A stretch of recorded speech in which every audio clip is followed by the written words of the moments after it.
नाम सुमरन क्या है कि परमात्मा का वास्तविक नाम क्या है और ये नाम आखिर है क्या, कि उस परमात्मा का असली नाम एक कड़वी सच्चाई। आज इसी विषय पर बात करते हैं, नाम पर, कि ये नाम है क्या, कि परमात्मा का नाम ही अमृत है। नाम की महिमा सभी ऋषि मुनि साधु संतों ने गाई है। परमात्मा का नाम ही सत्य है, सब दुखों को, सब पापों को मिटाने वाला है, भवसागर से पार ले जाने वाला है, सच्चा आनंद देने वाला है, सब कर्मों का नाश करने वाला नाम है। ये सब संत महात्मा ऋषि महर्षि मुनि तत्ववेता आत्मवेता ब्रह्म ज्ञानी सब नाम की महिमा बताते हैं। आखिर तो नाम है क्या चीज़, आज इसी विषय पर बातचीत है कि परमात्मा का वास्तविक नाम एक कड़वा सच। अब जब परमात्मा के नाम की बात चल ही पड़ी है तो आज आप बिल्कुल सत्य बात को जान ही लो, समझ ही लो कि परमात्मा भी कोई चीज़ है। ठीक, अच्छा चलो मान लेते हैं कि परमात्मा है, तब फिर उसका असली नाम क्या है। अच्छा चलो उसका नाम भी है तो क्या, अब उसका नाम लेने से हमें क्या फ़ायदा होगा, क्योंकि मनुष्य संप्रदाय बिना फ़ायदे के कोई काम करता ही नहीं। चलो हम ये मानते हैं कि मनुष्य अपने फ़ायदे के लिए ही परमात्मा का नाम लेता है, तो वो फ़ायदे कौन से हैं। चलो हमने अपनी तरफ से ये फ़ायदे मान लिए हैं कि जिन फ़ायदों के लिए परमात्मा का नाम लिया जाना है या लिया जाता है या लिया जाना बहुत ज़रूरी है। जैसे कि नंबर 1, गरीबी दूर करने के लिए, अर्थात निर्धनता को दूर करने के लिए, धनवान बनने के लिए। दूसरा, दुख बीमारी कष्ट परेशानी को दूर करने के लिए। तीसरा, घर में सुख शांति के लिए और समाज में मान सम्मान पाने के लिए, खुशहाल जिंदगी जीने के लिए और मोक्ष के लिए, मुक्ति पद के लिए, कि इन चीज़ों के लिए परमात्मा का नाम लेना बहुत ज़रूरी है। क्योंकि जब नाम लेंगे तो जब गरीबी दूर होगी, क्योंकि गरीबी दूर करने के लिए भगवान का नाम लेना बहुत ज़रूरी है, क्योंकि कर्म करने की यहाँ ज़रूरत ही नहीं रह जाती है फिर। ठीक इसी तरह से दुख बीमारी जो भी है, यहाँ नाम परमात्मा का स्मरण जाप सुमरन करके, इससे परमात्मा के नाम से सारी दुख बीमारियाँ दूर हो जाती हैं। फिर ये 3 ताप, 3 हाथ, 3 आदि व्याधि उपाधि, इनका कोई ज़रूरत ही ना पड़ती, ना ही फिर डॉक्टरों की ज़रूरत पड़ती है। फिर घर में सुख शांति के लिए, इसके लिए भी नाम परमात्मा का बहुत ज़रूरी है, क्योंकि इसके बगैर तो घर में सुख शांति होगी ही नहीं। फिर मोक्ष तो बिना परमात्मा के नाम के होगा ही नहीं, होना भी नहीं चाहिए, क्योंकि परमात्मा का जब तक नाम नहीं लिया जा तो बेकार है। जब मोक्ष के लिए ही परमात्मा का नाम लिया जाता है तो जो भी नाम अब तक लिए गए हैं या लिए जा रहे हैं, जिनका उच्चारण हम ऊंचे सुर में भी करते हैं और गुप्त रूप से भी करते हैं, क्या वो नाम अपने आप में शुद्ध नहीं है, सत्य नहीं है या वास्तविक नहीं है। यदि ये नाम शुद्ध, सत्य और वास्तविक नहीं है तो इनका स्मरण सुमरण क्यों किया जा रहा। अगर ये नाम वास्तव में ही शुद्ध, सत्य और वास्तविक हैं तो फिर इनका सुमरण जाप स्मरण करने से सभी जीव मोक्ष को चले गए होते, तब तो यह संसार भी नहीं होता, होना भी नहीं चाहिए था, क्योंकि कब से चला आ रहा तो अब तक उसका परमात्मा का नाम को लेने वाला दुनिया में था ही नहीं, या लिया ही ना गया। जबकि यह संसार है, आज मौजूद स्थिति में संसार है। या तो ये कहें कि ये नाम ही सब झूठे हैं, या फिर ये नाम लेने वाले ही झूठे हैं। अब दोनों बातों में से एक बात झूठी हो सकती है या दोनों बातें भी झूठी हो सकती हैं, जबकि यहाँ लोग नाम ले भी रहे हैं और परमात्मा का स्मरण चल ही रहा है और संसार भी है। तो अब या फिर ये कहें कि ये दोनों ही झूठे हैं, नाम लेने वाला भी झूठा है और नाम भी झूठा है। चलो इस बात की सत्यता कबीर साहब की इस रमैनी से करते हैं। रमैनी में मात्र 2 लाइनों पर प्रकाश डालेंगे। रमैनी इसलिए पूरी पढ़ी जाएगी है कि जिन कलमा कलीमा ही पढ़ावा, कुदरत खोज तिनहु न पावा, करम करीम भय करतूता, वेद कुरान भय दौरीता, कृत्रिम है जो गर्भ अवतरिया, कृत्रिम है जो नाम धरैया, कृत्रिम सुन्नत और जनेऊ, हिंद तुरख न जाने भेव, मन मुसले की जुक्ति न जाने, मति भुलानी दो दीन बखाने, पानी पवन संजोए के कीनी है उत्पाती, सुन में शब्द समाएगा तब कासन कही जाती है। तो यहाँ कबीर साहब की इस रमैनी में कि कृत्रिम है जो गर्भ अवतरिया, कृत्रिम है जो नाम धरैया, कृत्रिम जो गर्भ से अवतार लेकर के आया, अवतरित हुआ, और जो अवतरित हुआ उसका नाम रखा गया, अर्थात कृत्रिम है, बनावट है, बनाया हुआ, कच्चा पक्का नहीं। तो कबीर साहब की रमैनी के अनुसार जो गर्भ में आता है और जिसका नाम रखा जाता है वो कृत्रिम है, सच्चा नहीं है, पक्का नहीं है, शुद्ध नहीं है, सत्य नहीं है, वो कृत्रिम है। कृत्रिम ये मनुष्य, अब मनुष्य इसमें हाड़ मांस का एक लोथड़ा, जिसको पंचभौतिक तीनों गुण, उन 5 महाभूतों की प्रवृत्ति, प्रकृति, इंद्रियें, ये सब मिल करके ये एक कच्चा स्वरूप इस मनुष्य का, चलाने वाला इसको जिसके दम पर ये चल रहा है वो पक्का स्वरूप, पक्का तत्व, वो आत्मा रूप। ठीक, अब ये हाड़ मांस का लोथड़ा कृत्रिम है जो बनता है और मिटता है। अब इसे लेने वाला भी जो नाम स्मरण करता है इस हाड़ मांस के लोथड़े से तो कर रहा है,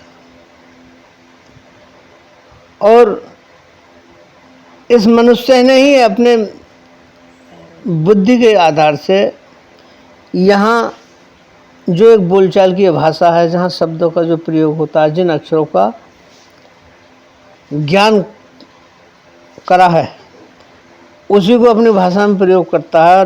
जगह जगह क्षेत्र क्षेत्र में अलग अलग तरीके की भाषाएं हैं जो बोली जाती हैं। तो ये दोनों ही कृत्रिम हैं, दोनों ही बनाई हुई हैं, बनावटी हैं, अपने आप में सत्य नहीं है। कि जब किसी स्थूल चीज़ का नाम रखा जाता है, उस नाम से ही उस स्थूल चीज़ के रूप की पहचान होती है। नाम से रूप की पहचान और रूप से ही किसी चीज़ को नाम दिया जाता है। जब कोई चीज़ स्थूल रूप में आती है तब, उससे पहले कहाँ है, कैसे है, कोई नहीं जानता और उसका कोई नाम रूप भी नहीं होता। यहाँ कबीर साहब का एक भजन सुनते हैं, समझते हैं। पंडित बाद बदनते झूठा, पंडित बाद बदनते झूठा, राम कहे जगत गति पावे, खांड कहे मुख मीठा, पंडित पंडित बाद बदंते झूठा। कि कबीर साहब की किसी पंडित से जब भी बातचीत हुई होगी तो उन्होंने वहाँ उसे संबोधित करते हुए कहा कि ये जो वाद विवाद है, ये तर्क, ये सब झूठे हैं। कि राम के कहने से यदि दुनिया गति पा जाए तो फिर खांड के कहने से ही मुख मीठा हो जाएगा, अर्थात उसे फिर किसी मीठी वस्तु की खाने की ज़रूरत ही नहीं पड़ेगी, उसे ग्रहण करने की ज़रूरत ही नहीं पड़ेगी, क्योंकि कहने से सब कुछ चल रहा, कहने से सब कुछ हो रहा है। पावक कहे पाँव जो दाझे जल का तिरसा बुझाई, भूसी कहे भूख जो भागे,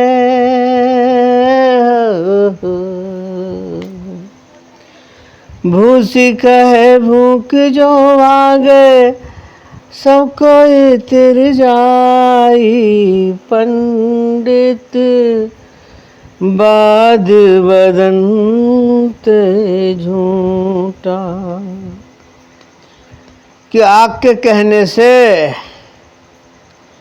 शरीर अग्नि पकड़ ले और जल के कहने से प्यास बुझ जाए, ऐसा तो संभव है ही नहीं। और भूख कहने से भूख मिट जाए, ये तो हो ही नहीं सकता। आग के कहने से आग वाला काम नहीं हो सकता, पानी के कहने से पानी वाला काम नहीं हो सकता, और भूख भूख कहने से पेट नहीं भर जाता। ये सिर्फ कहने के लिए है, कथन है, वास्तविकता नहीं है। भोजन करने से ही भूख मिटती है, व्यक्ति तृप्त होता है, पानी के ग्रहण करने से ही प्यास बुझती है, उससे पहले नहीं। नर के संग सुवा हरि बोले, हरि प्रताप न जाने, उड़ बैठे जाए जंगल में,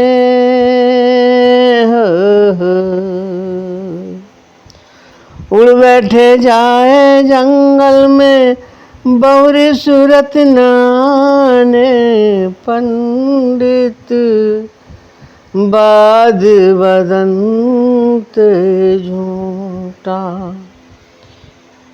राम कहे जगत गति पावे, खांड कहे मुख मीठा, पंडित बाद बदंते झूठा।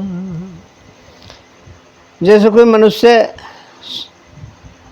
हरी हरी बोलता है तो उसके साथ तोता भी हरी हरी बोलता है, क्योंकि उसे वो पढ़ा देता। अब वही जंगल में उड़ कर के बैठ जाए जा कर के, तो उसकी सूरत में, उस तोते की सूरत में वो हरी हरी नहीं आएगा। फिर तो वो जंगली तोता जिस तरीके से बोल रहा है, जो कर रहा है, सब कुछ वही करेगा। वो उस मनुष्य जैसा नहीं बोल सकता। मनुष्य हरि बोलता तो हरि के प्रताप को भी समझता, परंतु तोता नहीं समझता। ठीक हम भी उस तोते की तरह रटे तो चले जा रहे हैं, हरि हरि हरि को जाने नहीं, आज तक समझे नहीं, परखे नहीं, उस हरि को चीना नहीं। हरि हरि बस किसी ने पढ़ा दिया, जैसे मिट्ठू बोल हरि, मिट्ठू तो हरि हरि बोले जा रहा। और इसके संग संग आदमियों को भी जैसे पढ़ाने वाले हैं, बहुत हैं ऐसे दुनिया में, वो तो धन के लिए और उनसे के तन को खेलने के लिए लोगों को बहुत कुछ पढ़ाते रहते हैं, मगर सत्यता तक उन लोगों को नहीं पहुंचाया जाता। उस तोते की तरह वो हरी हरी रटे चले जा रहा, जानता नहीं, समझता नहीं हरि के प्रताप को।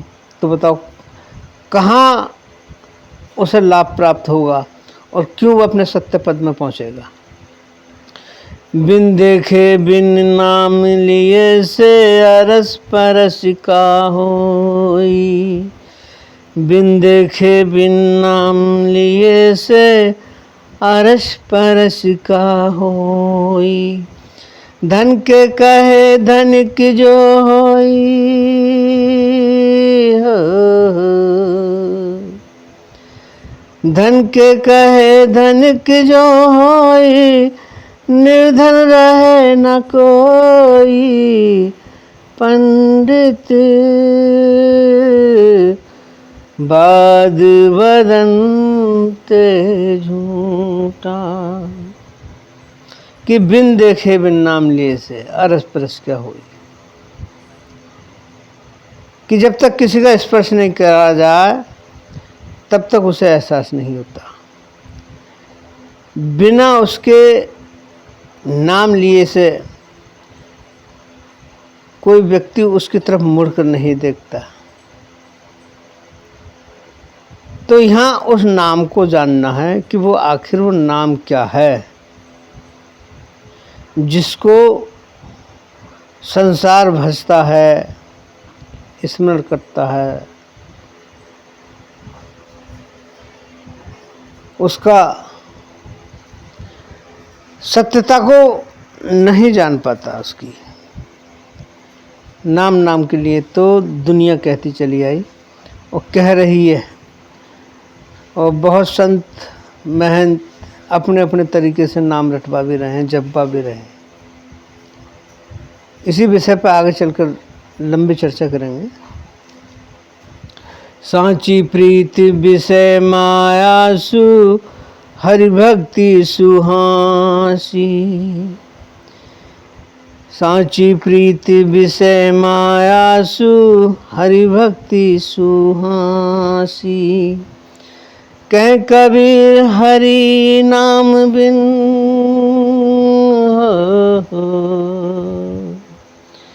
कह कबीर राम भजन बिन, बांधे जमपुर जासी। पंडित बाद बदनते झूठा। राम कहे जगत गति पावे, खांड कहे मुख मीठा। कि राम के कहने से जगत गति पा जाए और खांड के कहने से मुख मीठा हो जाए, तो फिर यहाँ कुछ करने की जरूरत ही क्यों होती।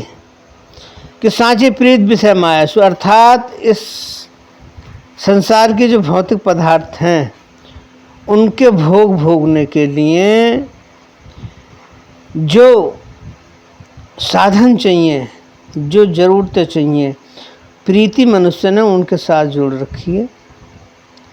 और उनको पाने के लिए ही मनुष्य भक्ति भजन भाव करता है, बाकी कुछ नहीं। जबकि हरि भक्ति सुहासी, अर्थात उस परम तत्व की या परमात्मा की भक्ति कोई हंसी मजाक या खेल नहीं है।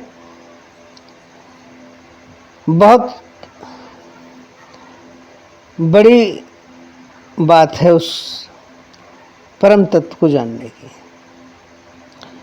और इस भौतिक जगत के विषय पदार्थों को भोगने के लिए ही उस परमात्मा का नाम स्मरण करता है मनुष्य, बाकी और कुछ नहीं है। लालची बहुत बड़ा है, धोखेबाज बहुत बड़ा है, बहुत बड़ा धूर्त है। अपने ही स्वार्थ को सिद्ध करने के लिए परमात्मा की भक्ति भजन भाव करता है। और जो इसे इस तरफ आकर्षित करते हैं, जो अपने कुछ पदों पर बैठे हैं, व्यासपीठों पर बैठे हैं या अलग अलग बैठ कर नाम जप करवाते हैं, तो वो इनसे बड़े स्वार्थी हैं। वो इनसे ऐंठने के चक्कर में लगे रहते हैं, क्योंकि जब तक भक्त हमसे जुड़ेंगे तो कुछ दाम देंगे तो हमारा जीवन भी अच्छा खासा चलेगा। खूब गाड़ियों में घूमेंगे, ऐश करेंगे, मौज मस्ती मारेंगे, और इनको भी इसी तरफ लिप्त कराते हैं। परमात्मा की भक्ति कोई हंसी मजाक या खेल नहीं है। सच्चाई तो है ये। उस परम तत्व को जानना समझना बहुत बड़ी बात है अपने आप में। कि कहें कबीर हरि नाम बिन, बांधे जमपुर जासी। कि उस परम तत्व को जाने बिना मनुष्य यमपुर का वासी रहेगा, हर समय रहेगा, और इससे बच नहीं सकता किसी कीमत पर भी। क्योंकि जब तक वो सत्य को जानेगा नहीं तब तक वो यमपुर का वासी ही रहेगा। देखो यहाँ कुछ कबीर साहब की साखी लेते हैं जिसमें सत्य नाम के विषय में बात कही गई है, जिसमें उस परमात्मा के नाम के विषय में। और कबीर साहब का जो कहने का तात्पर्य है कुछ और है, और यहाँ समझने वाले कबीर साहब की साखियों के माध्यम से भी कुछ और ही समझते हैं, और जबकि उनका भाव कुछ और है कहने का। शुरुआत करते हैं, कुछ साखियों को पढ़ते हैं कबीर साहब की। कि तीरथ व्रत कर जग मुआ जूड़े पानी नहाए, सत्य नाम जाने बिना काल जुगन जुग खाए। सत्य नाम को छोड़कर करे अन्य का जाप, वैश्य केरे पूत ज्यों कहे कौन को बाप। सत्य नाम को छोड़कर करे अन्य की आस, ताके मुंह में दीजिए 9 सादर कबाब। सत्य नाम तो सार शब्द है, ताको पीठ न दीजिए, जो कोई बात करे बहुतेरा तो चुप ही रह लीजिए। सत्य नाम हल जोतिए सुमरन बीज जमाए, खंड ब्रह्मांड सूखा पड़े नाम बीज न जाए। नाम बीज पलटे नहीं चाहे युग जाए असंख्य, ऊंच नीच घर जन्म ले तव संत का संत। सत्य नाम न छोड़िए आन पड़े बहुजहोल, ज्यों कंचन बिष्ठा पड़े घटे न ताको मोल। कोटि तीरथ व्रत कर कोटि जब तब ध्यान, कोटि ज्ञान विज्ञान मख तुले न नाम समान। नाम खावत नाम पीवत नाम सोवत जागरे, नाम उठत नाम बैठत नाम सेती लागरे। सहस्र बात की बात एक है कही ये बात विचारी, नाम भजन से भय जन पारा का पुरुष का नारी। कोटि नाम संसार में इनसे मुक्ति न होए, सार नाम मुक्ति का दाता जाने बिरला कोय। गुरु द्वारा अचपा जपे मन से विषय हटाए, निश्चय पावे मोक्ष को कहें कबीर समझा। कि यहाँ सत्य नाम आखिर है क्या, जहाँ कबीर साहब ने इस नाम पर इतना फोकस करा है, अर्थात इतना जोर लगाकर कहा है यहाँ मनुष्य को समझाने के लिए कि वह सतनाम आखिर क्या है। आप समझो ना समझो, जानो ना जानो, चलो या ना चलो, वो तो आपकी मर्जी। जो कबीर साहब का भाव है वो इस तरह से है। यहाँ अब ठीक तरह से इसको समझो आप कि इस सतनाम के हम 2 भाग करते हैं, सत और नाम। सत बराबर अर्थात सत्य, और नाम बराबर अर्थात आत्मा। क्या है ये सतनाम? कबीर साहब का यही असली सतनाम है। बाकी कहने वाले बहुत बहुत तरीके से कहते हैं, सुनने वाले अपने अपने तरीके से सुनते हैं, समझने वाले भी अपनी अपनी तरह से समझते हैं, उनकी मर्जी वो जाने। हमें तो जो अपनी अंतरात्मा की तरफ से एक भाव उत्पन्न हुआ और कहना कि भाई जगत के लिए अपना भी कुछ फर्ज बनता है, इसी फर्ज के नाते जो हमने अपने संत महापुरुषों से अपने गुरु के द्वारा समझा, सीखा या जाना कबीर साहब की वाणी के माध्यम से, तो वही बात हम आपको स्पष्ट तरीके से कह रहे हैं, समझा रहे हैं, जिसमें कि ना मेरा अपना कोई लोभ है, ना लालच है, ना कोई स्वार्थ है। जो कर्म हम अब तक करते चले आए हैं आगे भी जीवन में वही करेंगे। जितने में गुजर बसर होती आई है उसी में उम्मीद है कि उसी तरीके से उसी में हो जाएगी। किसी से लोभ लालच भी नहीं और ना ही किसी तरह का कोई छल कपट या प्रपंच करने वाले हैं। कि वह जब कबीर साहब ने समझाया कि सत बराबर सत्य, नाम बराबर आत्मा, कि वह सत्य क्या है? आत्मा है। आत्मा ही सत्य है। अब इस आत्मा का क्या नाम है? इसी आत्मा का सुमरन है, इसी आत्मा को जानना है, इसी आत्मा में स्थिर होना है, इसी आत्म पद में रुक जाना है, इसी आत्मा को चीनना है, यहाँ आकर ही ठहरना है। यही मोक्ष की प्राप्ति है, यही मुक्ति है, यही निर्वाण है, यही कैवल्य पद है, बाकी का और कुछ नहीं। अब इस आत्मा का नाम कहीं अलग से कोई विदेश से तो आने वाला है नहीं। चाहे जिस रूप में भजते रहो, सब अक्षर मनुष्य के ईजाद करे हुए हैं, बनाए हुए हैं। बाकी जहाँ तक भी आप जाओगे भटकोगे, और भागने वाले को ये संसार क्या सारी दुनिया ही कम पड़ जाती है। भागने वाला भागता रहता, और भागते भागते युगों से भागता हुआ चला आया, और भाग ही रहा है, कभी इस योनि में कभी उस योनि में, आवागमन में भाग ही रहा, भटक ही रहा, दौड़ रहा, दौड़ता रहेगा जब तक कि सत्य पद में नहीं आएगा। तो कबीर साहब का एक भजन के और माध्यम से समझते हैं। कबीर साहब ने किस तरह से इस भजन में देखो समझाया। राम मोहे तार कहाँ ले जइयो, राम मोहे तार कहाँ ले जई हो। सो वैकुंठ कहा धो कैसा, कर पसाए मोहे दहियो, राम मोहे तार कहाँ ले जई हो। कबीर साहब कह रहे हैं कि राम जी कि मुझे तार कर, अर्थात जन्म मृत्यु से परे कहाँ ले जाओगे। कहो तो सही वह बैकुंठ कैसा है, जिसे तुम कृपा करके मुझे देने वाले हो। ये कबीर साहब उस राम से कह रहे हैं। किस राम से? जिस जगत में जिसके होने से सब कुछ है। जो तुम को दूर करत हो, तो मोह मुक्ति बतावहु। एक में कि रम रहा सभिन में हो, एक में कि रम रहा सभिन में, तो काहे भरमावो। राम मोहे तार कहाँ ले जई हो।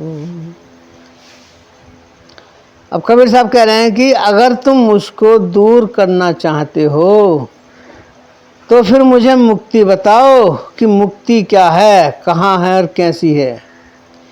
जब सभी वस्तुओं में एक होकर रम रहे हो, तो फिर मुझे क्यों भरमा रहे हो कि वो वैकुंठ कैसा है जहाँ तुम ले जाना चाहते हो। कि राम जी मुझे तार करके कहाँ ले जाना चाहते हो। वैकुंठ को बहुत संत कहते हैं कि वो स्थान जो कुंठा से रहित है, अर्थात जहाँ कोई दुख तकलीफ नहीं है। कि वो मुझे वैकुंठ आप दे रहे हैं तो आपसे कहीं अलग है, भिन्न है, तब तो सही है वो मुक्ति कहीं अलग हो, तब तो मैं भी भरमा हूँ। जब एक होकर ही जब सब में रहे तो मैं क्यों भ्रमित हूँ। अब कबीर साहब इस पहरी में दूसरी में क्या समझाते हैं। तारन तरन तवे लग कहिए, जब लग तत्ते न जाना। तारन तरन तवे लग कहिए, जब लग तत्ते न जाना। एक राम देखा सब हिन में, एक राम देखा सब हिन में, कह कबीर मन माना। राम मोहे तार कहाँ ले जई हो।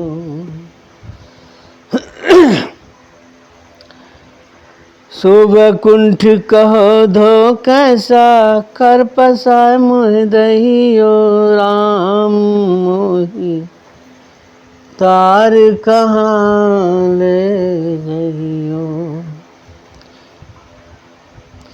कि कबीर साहब कह रहे हैं कि तरने की और तारने की बात जब तक कही जाती है, जब तक कि सत्य का ज्ञान नहीं होता,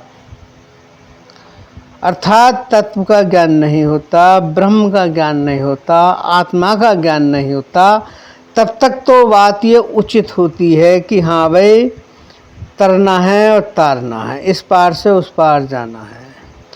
आवागमन में नहीं आना है। ये बात तब तक तो सत्य है जब तक कि सत्य का बोध नहीं हुआ, और जब सत्य का बोध हो गया तो फिर इस बात का कोई औचित्य नहीं रह जाता। फिर कबीर साहब कहते हैं कि मैंने तो एक राम अर्थात रमण करने वाले को ही सब में देखा है, और मन में उसका मुझे पूरा पूरा विश्वास और यकीन भी हो गया है कि राम जी अब तार के कहाँ ले जाओगे।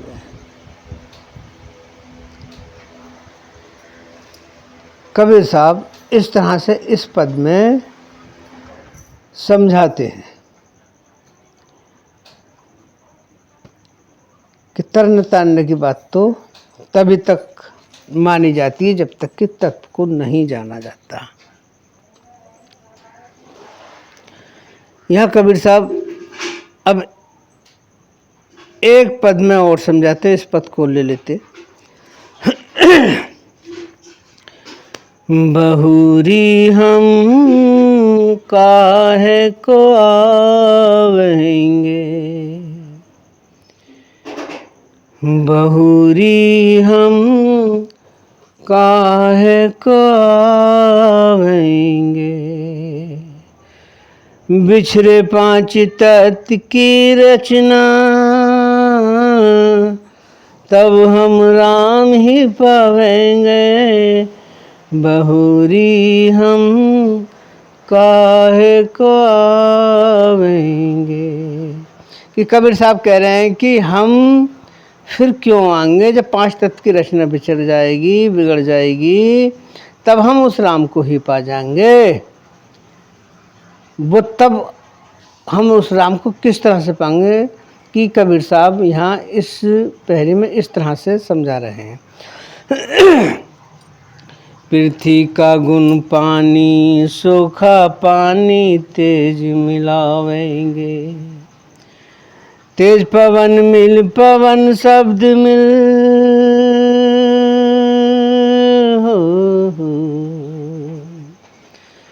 तेज पवन मिल पवन शब्द मिल सह समाधि लगावेंगे, बहुरी हम काहे को आवेंगे।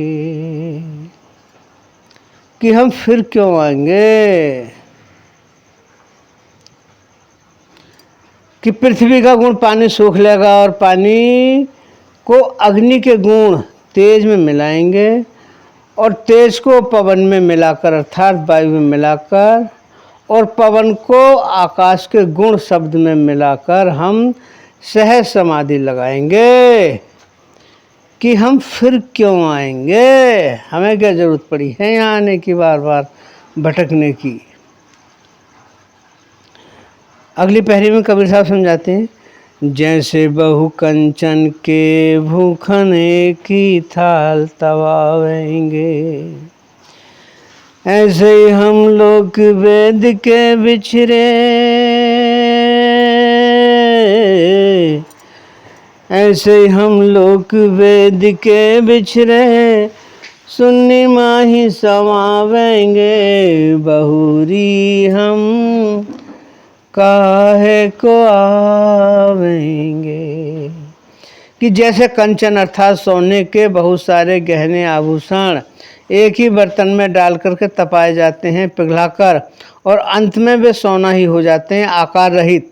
जैसे कि सोने की बनी हुई बहुत सारी चीज़ें हैं जो पहनने में अलग हैं, गले में पहनने में वो चैन या जंजीर का काम करती है, पैरों में पहनने से कुछ और कहीं पहनने से कुछ और, कि उस तरीके से उसके बहुत सारे रूप बदल जाते। तो आखिरकार वो सोना है, उसके रंग रूप अलग अलग हैं। ठीक हम इसी तरह से जब हम लोक वेद से बिछड़ जाएंगे तो अंत में हम शून्य में ही समा जाएंगे। कि हम बहुरी फिर आएंगे ही काय को, क्योंकि हम तत्व को जान चुके हैं, समझ चुके हैं, परख चुके हैं, और उसी में ही अपने को केंद्र बनाकर ठहर चुके हैं। जैसे जल ही तरंग तरंगनी ऐसे हम दिखलावेंगे, कह कबीर स्वामी सुख सागर, हंसी हंस मिलावेंगे, बहुरी हम काहे को आवेंगे। जैसे जल में लहर लहरियाँ होती हैं अर्थात तरंगें उत्पन्न होती हैं, उसी में समा जाती हैं, ठीक ऐसे ही हम भी उस परम तत्व में मिलकर उसी की तरह दिखाई पड़ेंगे।